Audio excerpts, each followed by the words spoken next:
Hello, Galtabe Travels and Adventure ቤተሰቦች እንዴት አላችሁ? እንዴት ቆያችሁ? ወደ ቤተሰቦች ዛሬም እንደተለመደው በአዲስ የፓስፖርት አፕሊኬሽን ፎርም ቀርብ ያለው ዛሬ የምናየው የፎርም አይነት ዲኤስ 10 ወይም ዲፓርትመንት ስቴት 10 የሚለውን ፓስፖርት የማመልከቻ ወይም አፕሊኬሽን አይነት እናያለን። ውድ ቤተሰቦች ዲኤስ 10 ወይም ዲኤስ 10 አፕሊኬሽን ፎርም ምን አይነት ፎርም ነው በራሱ? እንደገና ዲኤስ 10ን የሚሞላው ማን ነው? እንደገና ዲኤስ 10 ጋር የሚቀርቡ ሌሎች ተጨማሪ ዶክመንቶችስ አሉ ወይ? እና ያንን የሚያመለክተው ግለሰብስ ከሱስ ምን ይጠበቃል የሚሉትን ጥቂት ሀሳቦችን ወይም ጥቂት መረጃዎችን ለእናንተ አቀብላለሁ። ውድ ቤተሰቦቼ ቀጥታ ወደ ዲኤስ 10 ምን ማለት ነው ወደ ምላው መረጃ ከመግባቴ በፊት ለዚህ ቻናል አዲስ የሆናችሁ ወይም የዚህ ቻናል ቤተሰብ የሆናችሁ ጭምር ይህንን ቪዲዮ ላይክ፣ ሰብስክራይብ እና ሼር በማድረግ የበለጠ ቤተሰብ ሁኑ። ሌሎችንም ወደኛ እንጋብዛቸው። ዲኤስ 10 ማለት ምን ማለት ነው የሚለውን በቀጥታ ትርጉሙን ልንገራችሁ ውድ ቤተሰቦቼ። ዲኤስ 10 ማለት አንድ ህፃን ወይም አንድ ግለሰብ የልደት ሰርቲፊኬቱ ወይም የልደት ምስክር ወረቀቱ ከጠፋና አዲስ ማውጣት የማይችል አይነት ሁኔታ ውስጥ ብዙ ሰዎች የልደት ሰርቲፊኬታቸውን ማውጣት የማይችሉበት ሁኔታዎች ወይም ምክንያቶች አሉ።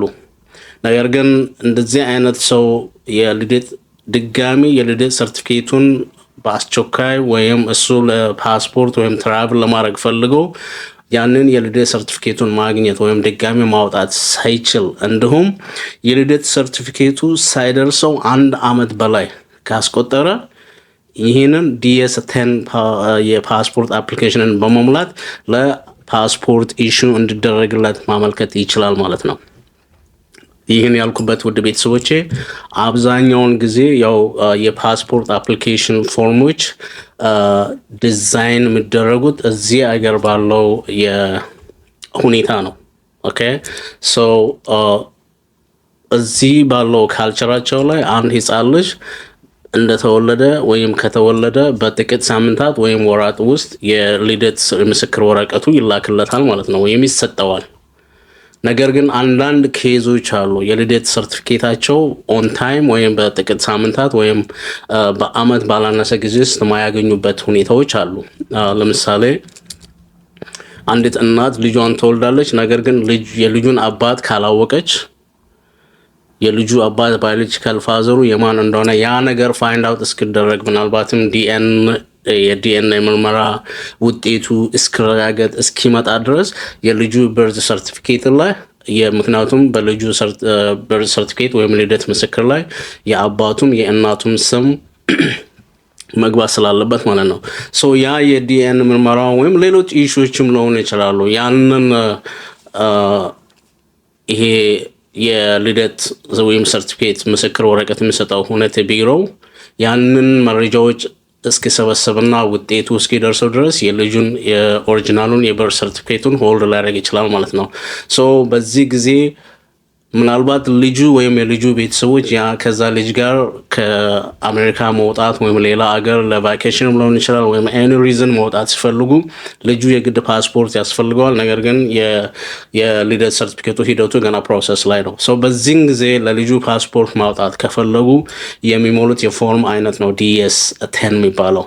ሶ ዲኤስ 10ን ስትሞሉ ዩኤስ ስቴት ዲፓርትመንቱ ያውቃል ማለት ነው። ምናልባት የዚህ ልጅ የልደት ምስክር ወረቀቱ ዲሌይድ ሆኗል ወይም የሆነ ኢን ፕሮሰስ ላይ ነው ያለው ብሎ ነው የሚያስበው። ሶ ልጁ እዚህ ስለተወለደ ዜጋ በመሆኑ ብቻ ነገር ግን የልደት ሰርቲፊኬት በእጁ ስላልገባ ፓስፖርት አያገኝም ማለት አይደለም፣ ያገኛል።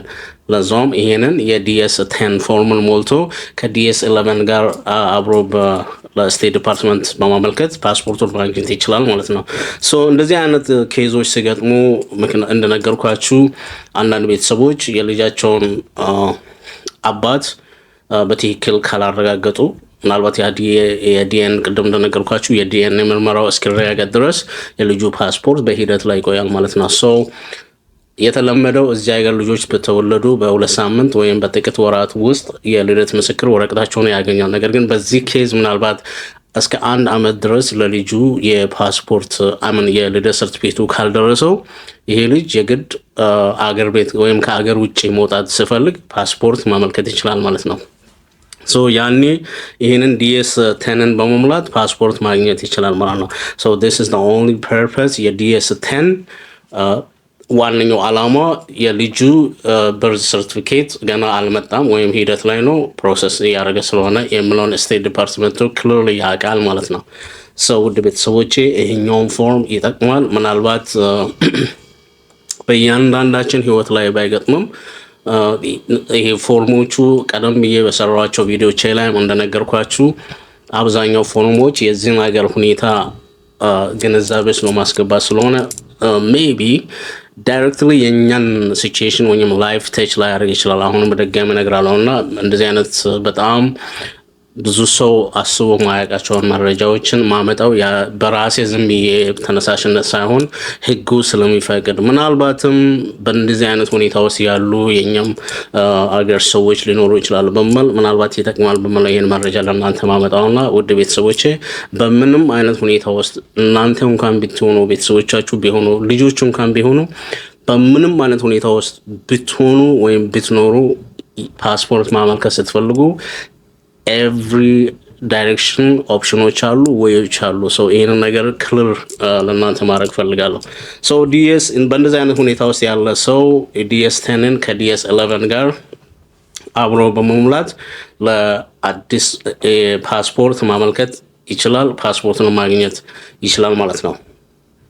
ሰው ወደ ሁለተኛው ነጥቤ ሲገባ ይህን ዲኤስ 11 የሚሞላው ታዲያ ማን ነው የሚለው ጥያቄ በጣም ዋናና በጣም መሰረታዊ ጉዳይ ነው። ምክንያቱም እንደነገርኳችሁ ይሄ ዲኤስ 10 አሁንም ቀደም ብዬ እንደሰራው አንዳንድ ቪዲዮዎች ለምሳሌ ዲኤስ 71 እንዲሁም ዲኤስ 60 ምናምን የሰራዋቸው ቪዲዮዎች አሉ በምስክር ወይም ዊትነስ አይ ዊትነስ ማለት ነው። ይሄ ሰው እዚያ ሀገር ነው የተወለደው፣ ነገር ግን ወይም ህፃኑ እዚህ ነው የተወለደው፣ ነገር ግን የበርዝ ሰርቲፊኬቱ የለውም።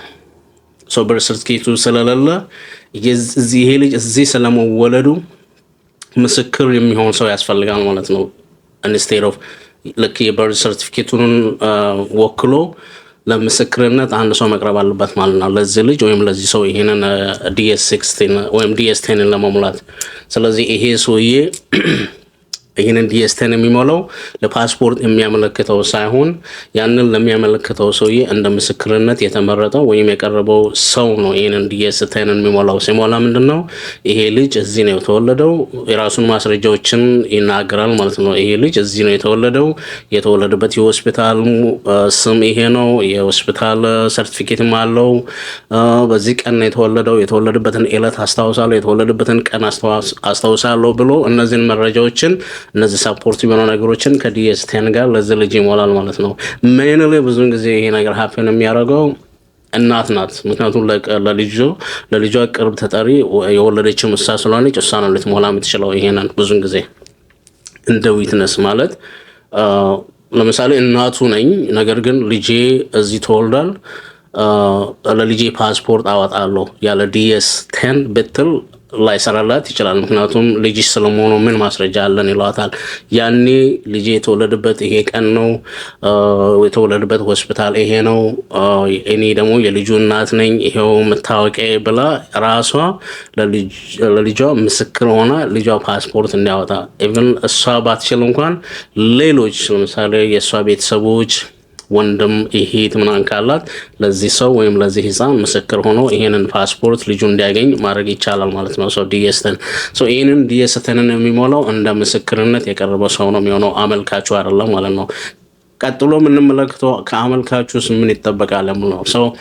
ዲኤስ 10 ለሱ ምስክር የሆነ ሰው የሚሞላ ከሆነ አመልካቹ ህፃን ልጅ ወይም ትል አዋቂም ከሆነ ያ ሰው ከዚህ ከዲኤስ 10 ጋር አብሮ ማቅረብ ያለባቸው ሌሎች ዶክመንቶች አሉ፣ ሳፖርቲንግ ዶክመንቶች የሚባሉት ለምሳሌ ኢቭን ራሱ ሆስፒታል የተወለደበት የሆስፒታል በርዝ ሰርቲፊኬት አለ። ብዙን ጊዜ ውድ ቤተሰቦቼ የሆስፒታል በርዝ ሰርቲፊኬት እና የሰርቲፋይድ የሆነ የካውንቲ የሚሰጠው የበርዝ ሰርቲፊኬት ይለያያል። ሰው ሆስፒታሉ አንድ ሆስፒታል ይሄ ልጅን እዚህ ሆስፒታል እኛ ሆስፒታል የተወለደው ብሎ የሚሰጠው የምስክር ወረቀት ነው። ብዙን ጊዜ እንደዚህ አይነት ወረቀቶች ላይ የህፃናት እግር የፉት ፕሪንታቸው በሰርቲፊኬት እንትናቸው ላይ ታያላችሁ፣ ይሰጣቸዋል ታስታውሱ ከሆነ ህፃናት የእግር ሙሉ የእግራቸው ፕሪንት ብሉ ፕሪንት በሰርቲፊኬታቸው ላይ አንድ ላይ አታች ተደርጎ ይሰጣቸዋል።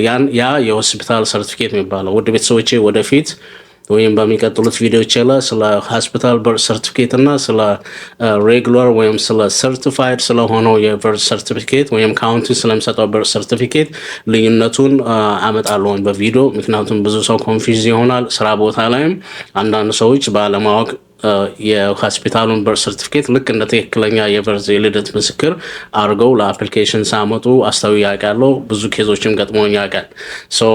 የነዛን ሁለቱን ልዩነት ወደፊት በሚሰራቸው ቪዲዮዎች ላይ ይዤ እመጣለሁ። ይሄ አሁን DS16 የሚሞ ያለ ምንም የበርዝ ሰርቲፊኬት ፓስፖርት ለማግኘት የሚሞላው ሰውዬ የሆስፒታል ሰርቲፊኬት ማቅረብ አለበት። ሌላ ደግሞ ምናልባት ትምህርት ጀምሮም ከሆነ ሃይ ስኩል ወይም ኤሌመንተሪ የተማረበትን ያንን የትራንስክሪፕት የስኩል ትራንስክሪፕት ማቅረብ አለበት። ወይም ፓብሊካሊ ሪከርድ ያሉት ለምሳሌ